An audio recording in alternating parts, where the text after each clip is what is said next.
নমস্কার বন্ধুরা, এবার আমাদের গন্তব্য হলো দার্জিলিং। এর আগের ভিডিওতে আমি অবশ্যই আপনাদের দেখাতে পেরেছি দার্জিলিংয়ে আমরা কিভাবে গেলাম, টয় ট্রেনে আমাদের কী কী পরিষেবা প্রদান করলো এবং টয় ট্রেন যাওয়ার পথে কোন কোন স্টেশন দাঁড়ায় এবং স্টেশনগুলো সম্বন্ধে আপনাদের পরিচয় করিয়েছিলাম। এবার আমরা দার্জিলিংয়ের কিছু অজানা জায়গা ঘুরে দেখব। তার মধ্যে আছে নিবেদিতার সমাধিস্থল, নিবেদিতার বাসস্থান, চিড়িয়াখানা, আর রয়েছে আমাদের বাতাসিয়া লুপ আর মল রোড। চলুন তাহলে দেখতে থাকি আমাদের দার্জিলিং ভ্রমণের দ্বিতীয় এপিসোড।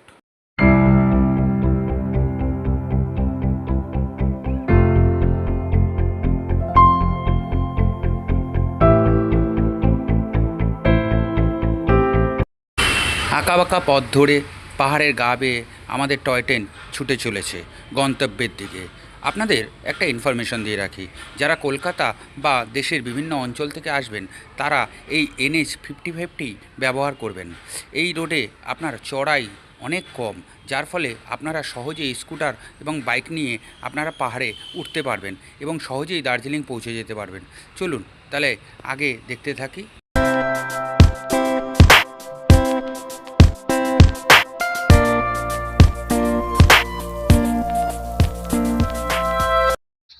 দেখতে দেখতেই আমরা দার্জিলিং স্টেশন ঢুকে গেলাম। দার্জিলিংয়ে ঢুকেই আমরা দেখলাম জোনাকির মতন ছোট ছোট আলো এবং বাড়ির আলোগুলো, যা আকাশে তারার মতন ফুটে উঠেছে। আমরা এখন যাচ্ছি বাতাসিয়া লুপের উপর দিয়ে। রাতের অন্ধকারে বাতাসিয়া লুপটা যেন সেজে উঠেছে। কাল সকালবেলা আবার হয়তো আসবো এখানে। চলুন তাহলে দেখতে থাকি।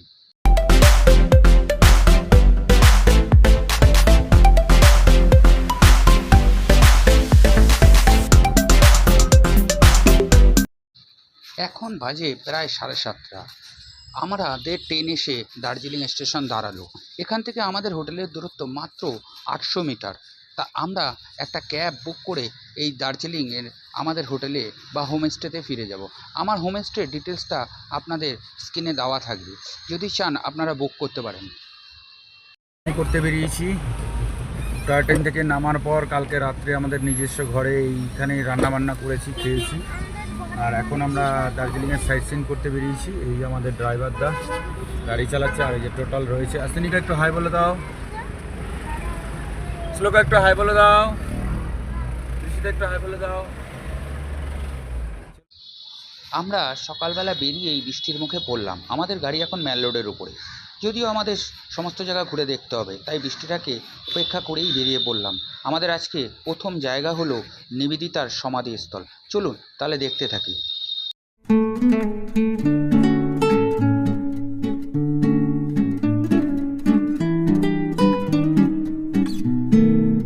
বলো।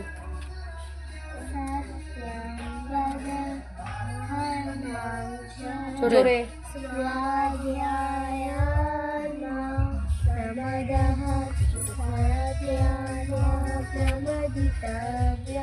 শ্লোকা তাকিয়ে করো দিকে।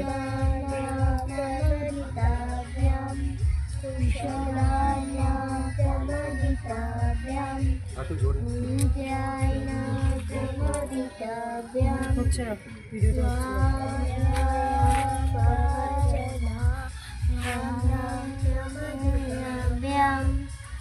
মাতৃদেব ভব পিতৃদেব ভব আচার্য দেব ভব অতিথি দেব ভব শ্রদ্ধয়া দেয়ং অশ্রদ্ধয়া দেয়ং শ্রিয়া দেয়ং ধিয়া দেয়ং ধিয়া দেয়ং সংবিদা দেয়ং দেশা দেশা দেশা দেশা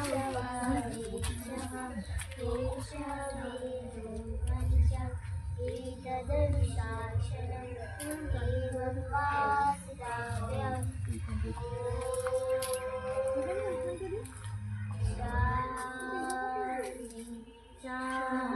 শান্তি শান্তি হরি ওম তৎসৎ। মাকে প্রে করো। আপনাদের সঙ্গে একটা সুন্দর জিনিস শেয়ার করি। আমার মেয়ে বাগবাজার নিবেদিতায় পড়ে। এবং আমার মেয়ের সঙ্গে যারা এসছে তাদেরও দুটো ফ্যামিলির মেয়েই বাগবাজি নিবেদিতায় পড়ে। অতএব তাদের একটা প্রার্থনা আপনাদের সামনে তুলে ধরলাম। চলুন এবার পরবর্তী জায়গাগুলো ঘুরে দেখি।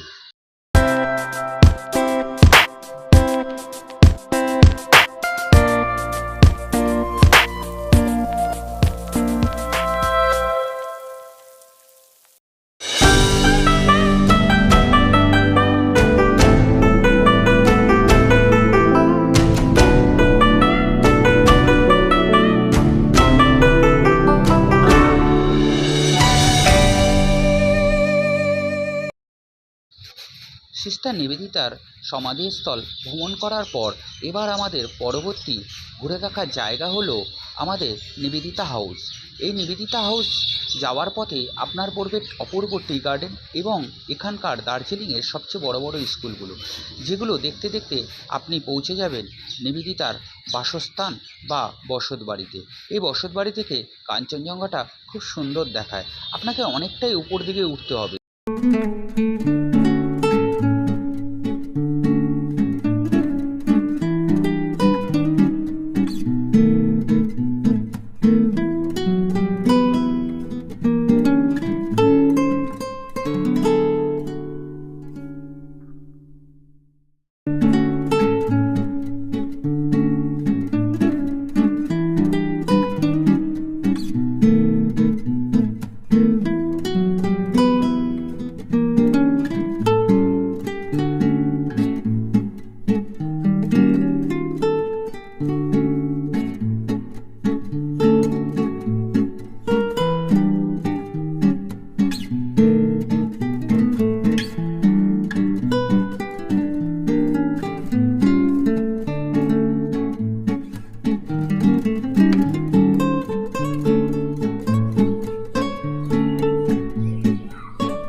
আমরা চিড়িয়াখানায় প্রবেশ করে গেছি।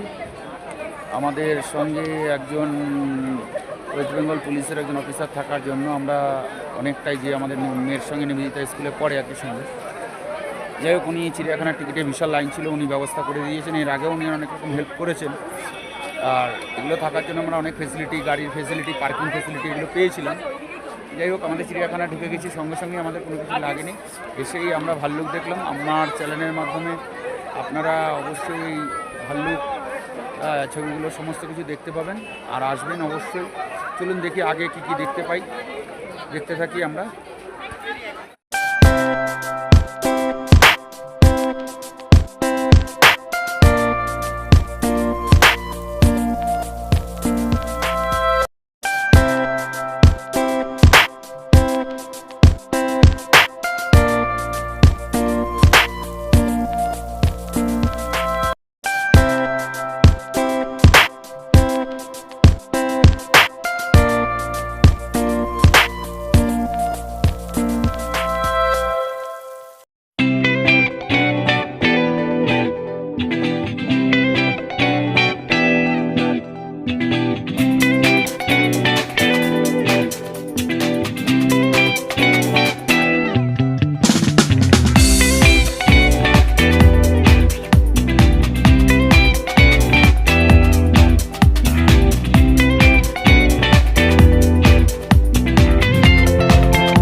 দার্জিলিং চিড়িয়াখানার মধ্যে আছে ট্রি টপ রোপওয়ে রাইড। এই রাইড করতে আপনার পিছু খরচা পড়বে 250 টাকা। বড় ছোট সবার জন্যই 250 টাকা। এই অ্যাক্টিভিটি আপনাদের খুব ভালো লাগবে। আমার ফ্যামিলির সবাই, আমরা যারা গিয়েছিলাম সবাই এই অ্যাক্টিভিটিটা করেছে। চলুন তাহলে দেখতে থাকি কিভাবে এই রাইড করছে।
দার্জিলিং জুতেই আছে Bengal natural history museum.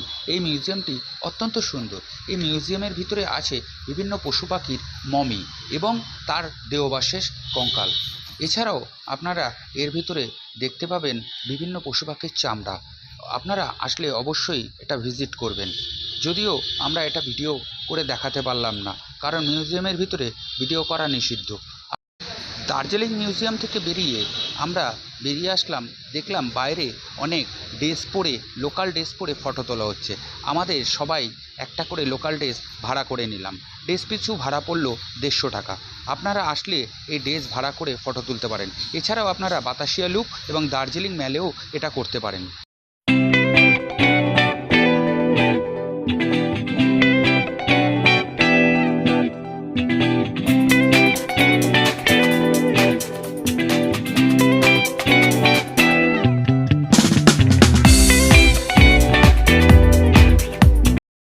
Darjeeling আসবেন আর দার্জিলিংয়ের মল রোড ঘুরবেন না, এটা হয় না।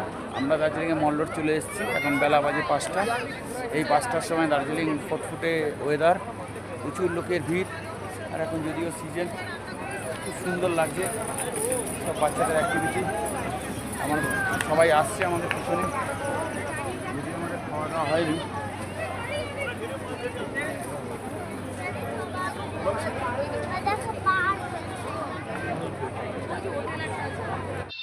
আমাদের সাইট সিন করতে করতে অনেকটা বেলা হয়ে গেছিল, তাই আমরা দার্জিলিং মল রোডের উপর অবস্থিত অনেক বড় বড় রেস্টুরেন্ট আছে, সেখানেই একটি জায়গায় খাওয়া দাওয়া করে নিলাম।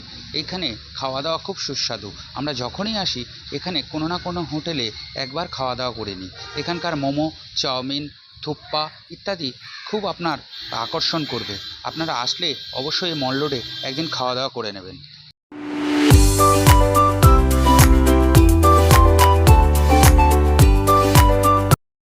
খাওয়া দাওয়া শেষ করে আমরা আবার মল রোডে ফিরে আসলাম। এখন সন্ধ্যা নেমে এসছে। এই সন্ধ্যা নামলে মল রোডে মানুষের ঢল চোখে পড়ার মতন। এখানে বিভিন্ন অ্যাক্টিভিটি এবং বসে থেকে আপনি দীর্ঘ সময় কাটিয়ে দিতে পারেন। আপনারা যারা 2024-এ এসেছিলেন তারা অবশ্যই মল রোডের পাশে একটি ভুটিয়া মার্কেট দেখেছিলেন। বর্তমানে সেটা আর নেই। বর্তমানে এই ভুটিয়া মার্কেটটি মল রোড থেকে ঠিক নিচে করা হয়েছে। আপনারা আসলে যারা মার্কেটিং করবেন তারা এই ভুটিয়া মার্কেট থেকে মার্কেটিং করতে পারেন। এছাড়াও দার্জিলিংয়ের মল রোডের নিচের দিকে আরও অন্যান্য মার্কেটগুলো রয়েছে, যেখান থেকে আপনারা কেনাকাটি করতে পারেন।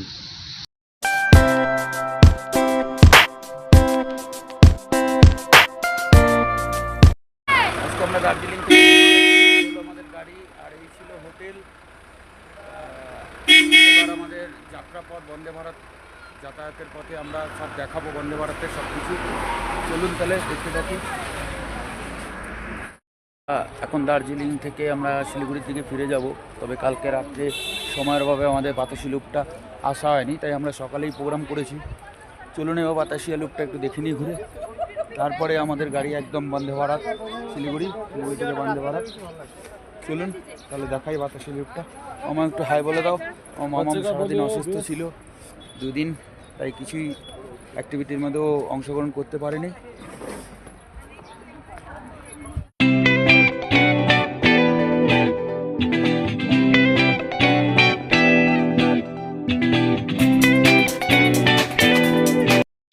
দার্জিলিং আসবেন আর বাতাসিয়া লুপ ঘুরবেন না, এটা হয় না। এই বাতাসিয়া লুপের সৌন্দর্য আপনাকে আকৃষ্ট করবেই। যদিও আমরা যাওয়ার দিন রাতের বেলা এখান থেকে ট্রেনটা গিয়েছিল, কিন্তু সম্পূর্ণভাবে এই বাতাসিয়া লুপটাকে আমরা দেখতে পাইনি। তাই আজকে ফেরার দিন অবশ্যই বাতাসিয়া লুপটাকে দেখে যাব। এখানে লোকাল লোকেরা বিভিন্ন রকমের সোয়েটার এবং বিভিন্ন সরঞ্জাম নিয়ে বসে। আপনারা চাইলে এখান থেকে কেনাকাটিও করতে পারেন। খুব রিজনেবল প্রাইসে আপনারা এখান থেকে কেনাকাটি করে নিয়ে যেতে পারবেন। এছাড়া এই বাতাসিয়া লুপের ফটো তোলার জন্য অন্যতম আকর্ষণ। চলুন তাহলে দেখতে থাকি এই বাতাসিয়া লুপ। আমরা যে টয় ট্রেনটা করে এসেছিলাম এরকমই একটা টয় ট্রেন দার্জিলিংয়ের দিকে রওনা দিয়েছে। দার্জিলিং থেকে শিলিগুড়ির দিকে রওনা দিয়েছে। সেই টয় ট্রেনটা এসে দাঁড়িয়েছে। আমার মেয়ে মামাম, बहुत अच्छा लग रहा है। এখানে আসলে আপনারা অবশ্যই আসবেন। টয় ট্রেনটা দাঁড়িয়েছে, এত সুন্দর লাগছে পরিবেশটা, মানে দেখবার মতন।